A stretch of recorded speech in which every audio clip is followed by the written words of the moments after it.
May 24, 1940. The tanks stopped. For reasons no Allied commander could understand, German panzer divisions, unstoppable for 3 weeks, halt their advance just miles from Dunkirk. General Gerd von Rundstedt issued the order. Hitler agreed. The British didn't know why. They couldn't have known that this inexplicable pause, driven by fears of marshy terrain and a desire to preserve armor for the conquest of France, would mean the difference between annihilation and survival. But survival would require buying time with lives. By May 25, the entire British expeditionary force is trapped against the French coast near the small port town of Dunkirk. The English Channel lies behind them. 3 German armies close in from every other direction. General Lord Gort makes a decision that shatters Allied unity. Abandon the coordinated battle plan. Retreat to the sea. The French are furious. Gort doesn't care. He sees what they refuse to accept. They're already beaten. The question isn't whether the BEF will be destroyed. The question is whether anyone will escape to tell what happened. Dunkirk's harbor is a killing ground. Exposed to artillery, its docks crumbling. The beaches stretch uselessly toward Belgium, too shallow for destroyers. Vice Admiral Sir Bertram Ramsay begins planning anyway from Dover Castle, knowing the odds are impossible. What no one calculates is the true cost. Someone has to hold the perimeter while ships arrive. Someone has to stand between the beaches and 3 German armies. Someone has to ensure that when the tanks start moving again, there's still time. This is the story of those who stayed behind so others could run. May 26, 1940. Operation Dynamo begins not with hope, but with mathematics. At Dover Castle, Ramsay's staff calculates how many men might be saved before German artillery finds the range. The answer is grim. Perhaps a few thousand if they're lucky. Perhaps none at all. The evacuation depends entirely on time. Time measured in hours held at canal lines near Bergs and Furnace. Time purchased by men who dig into wet earth knowing retreat is not an option for them.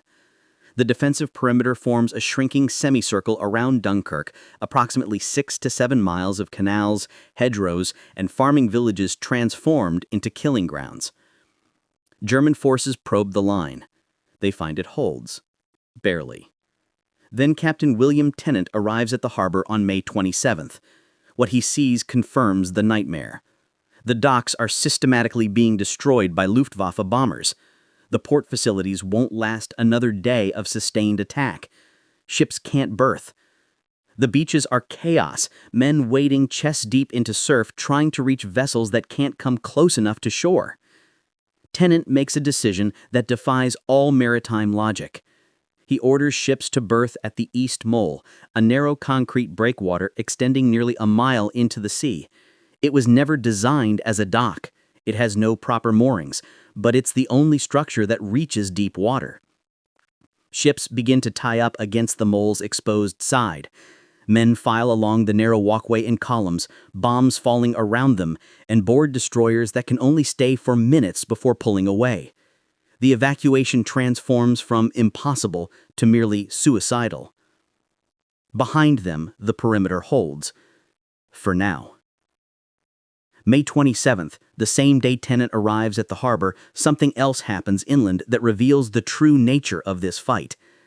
At a village called Les Paradis, soldiers from the Royal Norfolk Regiment hold a farmhouse against advancing SS troops. They fight until ammunition dries out. They fight until the walls collapse around them. When surrender becomes the only option, they raise white flags and step into the open with hands raised. The SS Totenkopf Division marches them to a barn wall. Machine guns open fire. 97 men fall.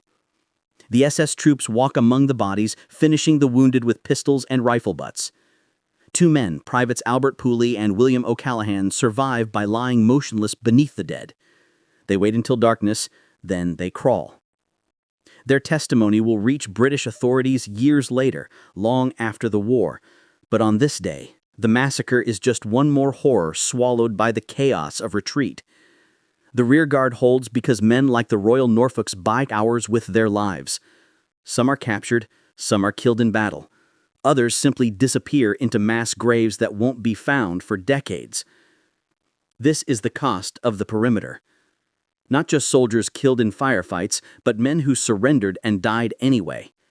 Men whose sacrifice doesn't fit the narrative of miraculous escape. The beaches are filling with troops waiting for boats, but the perimeter is emptying faster. Dunkirk isn't one battle. It's thousands of small, desperate actions fought by men who know rescue won't reach them in time. May 28, 1940. The Belgian army surrenders, tearing open the eastern flank of the Allied perimeter. German forces pour through the gap. British divisions rush to plug the line, stretching an already thin defense to breaking point.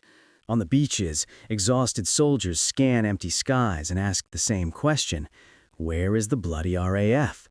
They don't see the answer, because the answer is miles inland.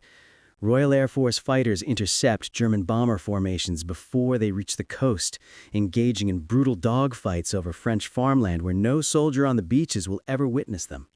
The RAF flies patrol after patrol, hundreds of sorties, bleeding aircraft and pilots to keep the Luftwaffe away from the vulnerable columns of men waiting in the surf. The strategy works, but at devastating cost. Fighter squadrons are ground down mission by mission. Pilots fly until their aircraft are shot apart or their fuel runs dry. When they bail out over enemy territory, there is no rescue. The soldiers below don't know this. They only see German bombers that slip through the screen, dropping ordnance on packed beaches. They see Stukas screaming down on ships tied to the mole. What they don't see are the dozens of enemy aircraft that never arrive because RAF pilots died stopping them 20 miles away. The perception becomes myth. The RAF abandoned Dunkirk. The reality becomes a wound that will never fully heal between the services. The air shield was there. It was simply invisible to those it protected. May 30th, 1940. The beaches are chaos made visible. Officers struggle to maintain order among men who haven't slept in days, who've marched through collapsing towns under constant air attack, who now stand in exposed lines waiting for ships that may never come. The myth of the orderly British queue dies here, in the surf at Bray Dunes and Dupont. Eyewitness accounts tell a different story than the one that will be written later. Men abandoning rifles in the sand, weapons desperately needed, discarded in panic to lighten the swim to distant boats. Some soldiers rush the waterline when vessels approach, breaking formation, creating tangles of bodies that slow the loading process. In isolated incidents, officers draw service revolvers not to fight Germans, but to restore discipline among their own ranks.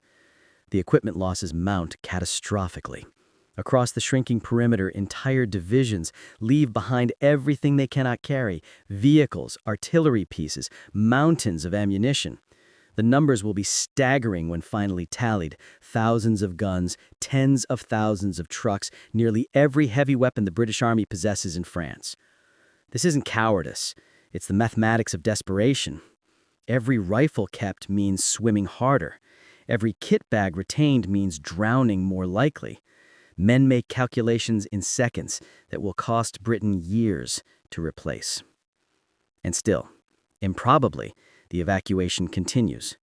Ships arrive, load to capacity, and depart through increasingly deadly waters. Destroyers make multiple runs until German bombs find them. Smaller vessels ferry men from beaches to larger ships offshore. The operation defies every prediction made at Dover. But the perimeter keeps shrinking, and someone still has to hold the line. May 31st, 1940. General Lord Gort receives his orders. Evacuate immediately. The commander-in-chief of the British Expeditionary Force boards a destroyer that night, leaving Major General Harold Alexander in command of what remains. Alexander inherits a perimeter collapsing by the hour. German forces mass for a coordinated assault across the entire front, sensing the end. The defensive line around Dunkirk has contracted to a thin shell. Exhausted battalions stretched beyond breaking point, holding villages and canal crossings through sheer will. That same day marks the evacuation's most successful. Over 68,000 men lifted from the beaches in the East Mole. The numbers are staggering. impossible, sustained only by the rearguard's sacrifice. Ships arrive continuously despite mounting losses to dive bombers and artillery. Destroyers make multiple runs until their luck runs out. Smaller vessels shuttle endlessly between shore and deeper water. But the mathematics are brutal. For every man who boards a ship, someone else must hold the position he just abandoned. The perimeter shrinks not because defenders retreat, it shrinks because defenders die or are captured in place. German artillery finds the range with increasing accuracy. Luftwaffe formations return in waves. The town of Dunkirk burns, its streets filled with rubble, its civilian population trapped amid the fighting. Over 1,000 residents will die in the bombardment, casualties forgotten in the larger narrative of military evacuation. Alexander's orders are clear. Hold as long as possible, evacuate what remains, leave nothing for the enemy to exploit. The first two objectives are achievable. The third is already lost. The beaches are littered with abandoned equipment. The roads leading to Dunkirk are graveyards of vehicles and artillery pieces. The rearguard holds because there is no alternative. Surrender means captivity. Retreat means drowning in surf, waiting for boats that may not come. Fighting means buying minutes for strangers already boarding ships. Some men will make that choice until the very end. June 1 through 3, 1940. The evacuation enters its final hours. German forces launch coordinated attacks across the entire perimeter, sensing complete victory within reach. The defensive line contracts to a thin crescent, barely 2 miles from the waterfront. The British withdraw first. On the night of June 3, the last British soldiers board ships and depart. General Alexander and Captain Tennant tour the harbor and beaches in a motorboat, calling out for any remaining British troops. None answer. At 11:30 p.m., Tennant sends a signal to Dover. BEF evacuated. But the evacuation isn't over. Thousands of French soldiers still hold the perimeter. Men who've spent days fighting so British troops could reach the boats first. Churchill orders the Royal Navy to return for them. Ships come back on June 4 for one final desperate run. They rescue over 26,000 French soldiers that last day. It's not enough. When German forces finally overrun the positions, between 35,000 and 40,000 French troops remain. These are not men who fled or failed. They are the rearguard who held until there was nothing left to hold. They fought, knowing rescue would not reach them.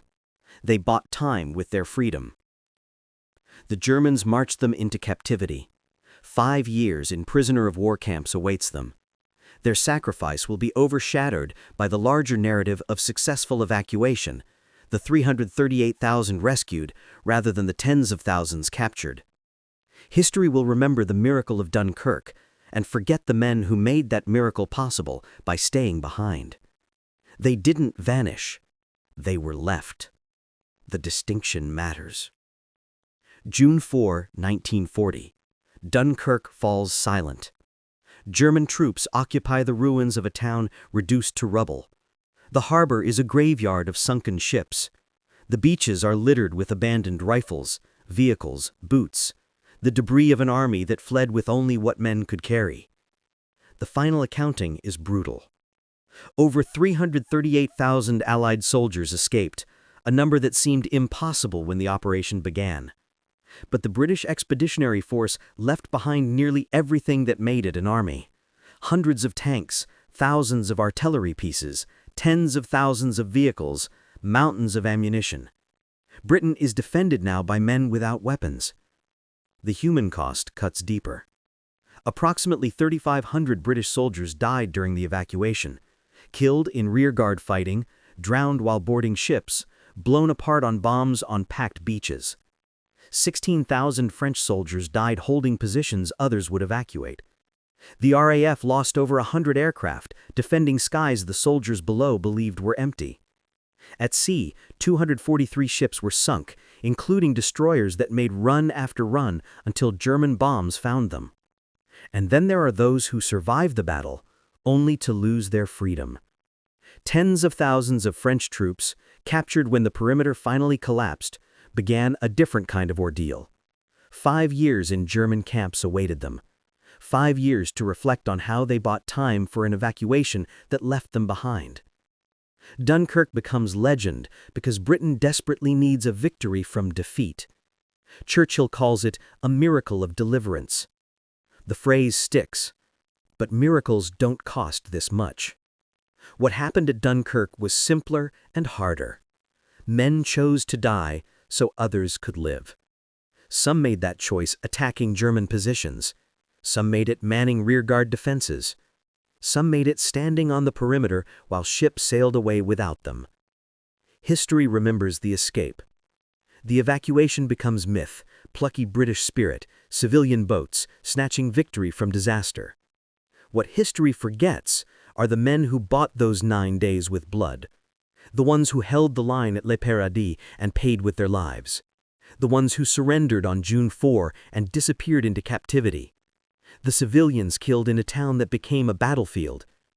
Survival at Dunkirk wasn't a miracle. It was a transaction. And the price was paid by those who never made it home.